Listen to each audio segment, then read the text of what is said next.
Welcome back to ScamBuster Saturdays. Last week, we brought you a 12-point checklist for evaluating whether the cryptocurrency projects that you might be interested in may or may not be a scam. And this week, we want to go over what has been legally ruled to be a scam in the governments of Texas and North Carolina, and that's BitConnect. It's one that almost everyone is familiar with. I'm sure that just about everyone watching this right now has heard of it, maybe lost money there, or knows somebody who lost money there. Did you know anybody who was involved or lost any money there? You know, I don't know anybody who lost money there, but I mean, strangely enough, it's a small world, the crypto influencer space. I can now DM Trayvon James on demand because of some groups that we're into. So I can say I know somebody, but I didn't know anybody at the time. No. Yeah, I had a friend who lost quite a bit of money on BitConnect, but I was like, why did you put your money in BitConnect? But, you know, this checklist didn't exist then. Well, hopefully we can help somebody in the future not get wrecked by projects like BitConnect. As you said, scam confirmed. I'm sorry, legally, Ponzi confirmed. Okay, so ready? Yes. Start going down the list? Let's start at the top, yeah. All right, cool. So the first thing on our list is does the project make bombastic claims? Do they promise high returns? And in the case of BitConnect, they promised over a 90% ROI in 1 year with the opportunity to make 480% more or more. Okay, yeah. That seems iffy. So, yeah, I mean, pretty much anytime that they're going to guarantee your money, that should be a red flag, because what kind of investment can be guaranteed, right? Yeah, it can't be. 480% ain't red flag. Well, so, the 90% is what was guaranteed. It was, potential for up 480% or more. Got it. Okay, but even the 90% guarantee, there are only so many things that you can guarantee, generally speaking, if it's way outside of what's a slow growth investment from an institution that, you know, can just print money because they have ties to the Federal Reserve, then yeah. Right, exactly. And this was specifically the price of the BCC token was tied to Bitcoin. So I can see even why it was working in the earlier days, like why they were able to give those kinds of returns, because they were getting it. The value of the Bitcoin was increasing as in 2017, 2018, when the value of Bitcoin was going down. How are they possibly going to keep that up? And yeah, too good to be true. All right, bombastic claims, they made them. Obviously, that's one checklist item down. All right, guys, so point number 2, tiered referral systems similar to MLM. Well, not only was it a tiered referral system where you could earn rewards for your own referrals and then rewards from the referrals of your referrals, but it was literally called an MLM. In fact, it was reviewed by a website called Behind MLM. And in many MLM journals, it was widely acknowledged to be a multi-level marketing system or a tiered referral system. Yeah. So what's interesting is that with BitConnect, it seemed that the token price increased, or what increased the value of the token was every membership that was sold to BitConnect. So every time you got someone else in, the price of your tokens went up. Okay. All right, so that's about as tiered as it gets. I mean, the incentive is very much for bringing people in, not so much for improving the value of some kind of market-oriented product. Yeah, yikes. Okay, 2. That's 2 things on the checklist. Okay, so number 3 is, where is the token used or traded? So unfortunately, because this is a dead project, I can't find for certain, but I do remember some research at some point suggesting that the only place where you could buy, sell, or trade BCC or BCCX tokens was on the BitConnect exchange website. Well, that doesn't seem like a very healthy trading ecosystem. No, definitely. And what's interesting is it must have been traded somewhere else, because after the initial ruling that they needed to shut down their business, the price of the token dropped 92% immediately. So that's after having shut down the website. There must have been some way to exchange those tokens elsewhere that I'm just not familiar with. All right, well, there you have it. I believe that they continued operations outside of the United States after they were shut down by the states of Texas and North Carolina. I believe they only ceased operations in North America, and specifically the United States. So there we are. That's the fourth point. Is it legal, or is it legal in the US? And, I think you had a great line about that. Yeah. You don't remember it? No, I do. Yes, I'm just that scattered. It's funny. And, yeah, some things. It was legal until it wasn't. Oh, snap. Yeah. Yeah. The music stopped and a lot of people didn't have a chair. Oh, sad Right. times. And that's something else we, can bring this up. A lot of people did make money in BitConnect. A lot of it. Right. So, a lot of people do make money on things that can later be determined to be scams. So, it's a risk tolerance thing, I guess. Yeah, there you go. Just because it's legal today doesn't mean it's a good idea to start investing. Yeah, and this was before the days of real crypto securities too, right? Yeah. A lot of legislators were still just trying to figure out exactly what to do with all projects like BitConnect, and BitConnect. It did kind of, in a way, it did a lot of good for the crypto community in helping legislators and regulators figure out how would we treat something like this in the future. Good things can come from degeneracy. Wow, that's a quotable quote. I get the sense we're going to see that little sound bite circulating on Twitter. That's awesome. All right. So the next point is, do actual experts promote it? So the two people come to mind, and those are Carlos Matos and Trayvon James, who you've already mentioned. At the time, we just talked about this, there really was no such thing as a crypto securities expert, because we had within the cryptocurrency space, had no real idea of what was going to be called a security and what was going to get away with being a utility, right? Yeah, that's totally accurate. Let me go ahead and drop in here next to you, and let's just talk about what I've got on the screen right now. This is the behindmlm.com website, and you mentioned the two most visible public people were this guy Carlos Matos, and he's been, poor guy, just turned out to be a meme. Trayvon James, he just kept on going. He kept on promoting and promoting and promoting, and then he switched projects as soon as he was no longer able to promote this project. However, back in August 14th, 2019, these are the titles, these are the headlines, right?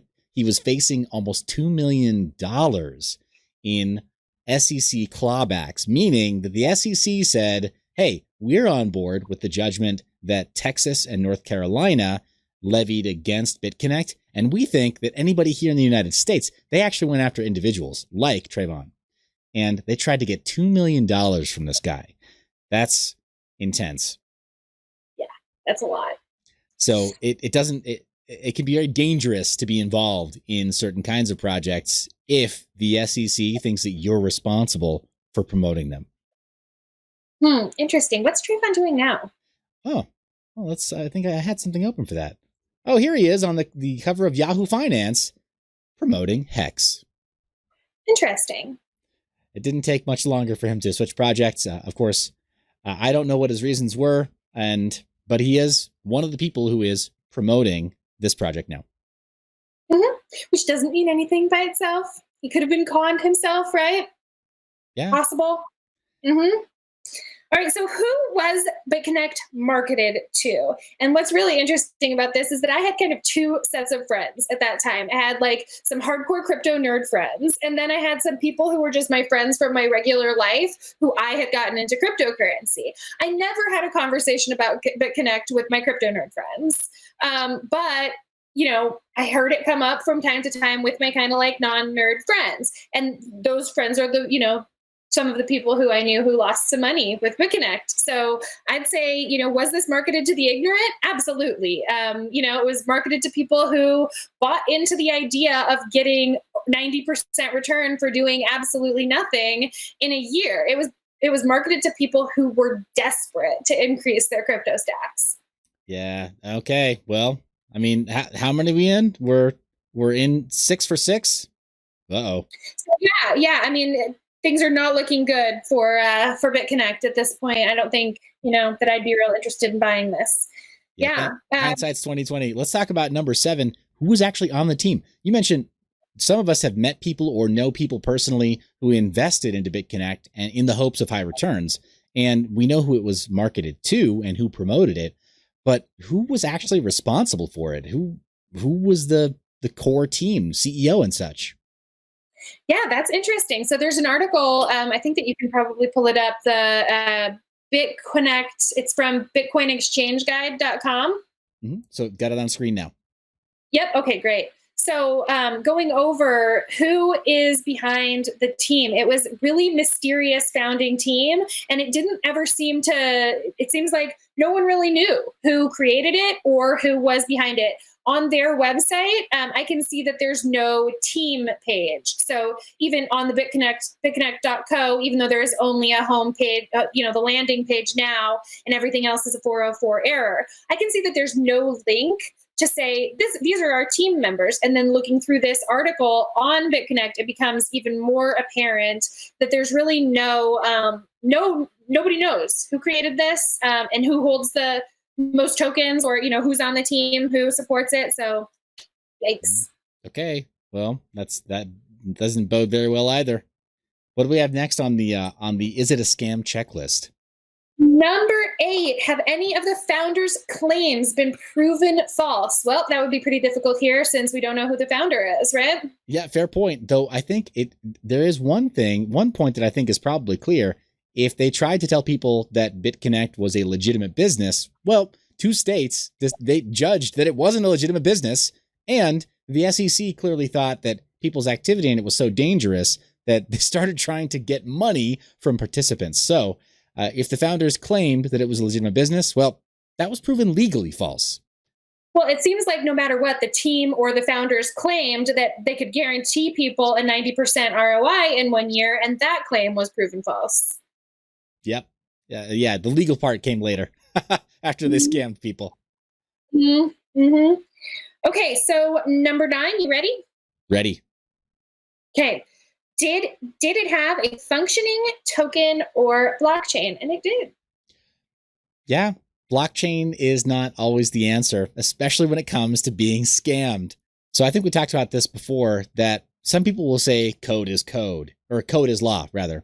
And I made the joke that code is code and law is law. We can see here that you can have a functioning blockchain and a working product that includes blockchain technology with a coin or a token, and you can still break the law. So not good to call code law. It confuses people, and it is a way to market to the ignorant. I agree. I mean, plus laws change as people need them to, right? So yeah, hopefully it's by consent of the governed. But that's a conversation for another time. Yeah. All right. Take it away. Number 10 and 11. The GitHub for BitConnect. Let's search for it on GitHub right now. This is the best possible way. You can sometimes see this listed on the product's homepage, but we're here on GitHub right now. Make sure I've got. All right. So here I am on github.com, the marketplace. I'm going to search for the BitConnect project right now. So there's BitConnect, and I'm going to search all of GitHub because I just want to see. Oh, hey, look at that. BitConnect coin. This was March 31, 2018. I get the sense this may have been a joke. Maybe not. There's BitConnect X. There's BitConnect Carlos soundboard. Oh, that looks promising, but it's not a blockchain project.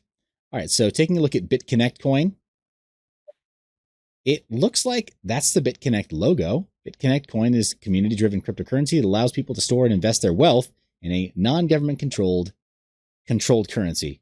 They said controlled twice. All right. So the rest of this project here talks about how BitConnect coin is secure, efficient proof of work, proof of stake system or coin, and then talks about the various proof of stake rates and the various features of that coin, as well as, I believe, BitConnect coin X. Yeah, BitConnect X is also associated with this development team. So is this directly connected to the original BitConnect team? Don't know. BitConnectCoin.co. We can jump down this rabbit hole And bitconnectcoin.co shows us a link for a download link for a wallet, shows us how to get to the BCC exchange live. Let's see if it will IP block me, because even on a VPN, I'm using a United States-based VPN. Nope, lets me go to BitConnect, no problems. But Nicole, as you said before, no leadership information, no previous history, nothing about the judgments from the states of Texas, North Carolina, or the actions of the SEC against members of the BitConnect community. None of that is here. Yeah, what's hard is, some of this, while this was open, you wouldn't have had the answers to this, but there definitely were, plenty of people out there calling BitConnect a scam. Yeah. Long before the SEC jumped on board. Yes. So yeah. So yeah, and I guess probably the last point, you can't check the smart contract, right? Because it doesn't exist anymore. Well, I mean, I think that depends. So BitConnect, was built on Ethereum, right? Not EOS. EOS did not have a functioning smart contract platform yet. EOS itself was actually a token on Ethereum at that time. So if it did have a smart contract, it would have been on etherscan.io is where you could probably find that smart contract. So here on etherscan.io, we can look for it. We can try. And all right, let's check. I'm a big fan of just going, search not found, at least not by the name. Using that name, I'd have to have a smart contract address. Somebody would have to already have a record of that and point me to it for me to put in the specific smart contract address to then pull up the BitConnect smart contract. I can't see it easily, though. All right, cool. Well, you know what? I think that this will probably be even better next week when we get to go into an active project. So with that said, I want to encourage anybody who has something that they'd like to see us to look into. Either, leave it in the comments, shoot me a message, shoot Seth a message, let us know. And obviously we want to look at something that we haven't already looked at. So not BitConnect, not Hex. Yeah.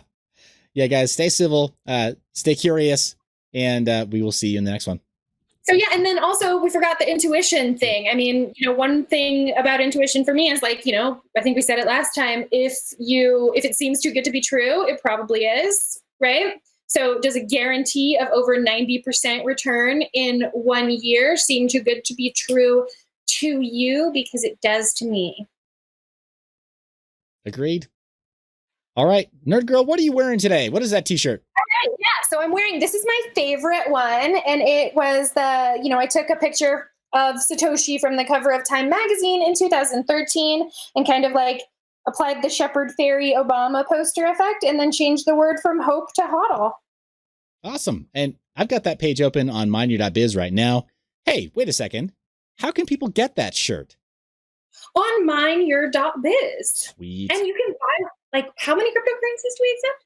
24 and counting. We also have the instant coin swap page on the website. So if if you have cryptocurrencies that maybe are not supported by the checkout, you can go ahead and exchange those real time, no KYC, and you can get access to coins that we do accept. Support crypto, use crypto. We practice what we preach here. Yeah, awesome. All right, well, we'll see you guys. I guess so. This is ScamBuster Saturdays. We'll see you on Monday. Yeah, I guess. Yeah, it'll be next Monday. Awesome. Bye.